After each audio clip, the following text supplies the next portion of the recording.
क्या कोई ऐसी इंक्वायरी होगी इस मुल्क में कि ये साइफर का जो सारा जो एक साइफर के इर्द गिर्द जो साजिश थी, पता तो चले। मुझे तो पता है कौन इसमें थे, लेकिन इंडिपेंडेंट इंक्वायरी होनी चाहिए और उस इंक्वायरी में पता चले कि कौन कौन किरदार थे जिन्होंने इस कौम के ऊपर इतना बड़ा अजाब लेके आए हैं और अब मजीद आगे इस अजाब से निकलने के लिए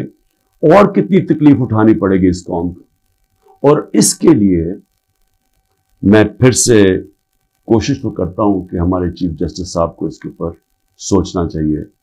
कि वो ही एक इंक्वायरी कर सकते हैं, क्योंकि ये हुकूमत तो करने नहीं देगी और ना ही मुझे अफसोस से कहना पड़ता कि हमारी इस्टेब्लिशमेंट ये करने देगी, क्योंकि इसके अंदर मुलव्वस हैं जो जनरल बाजवा,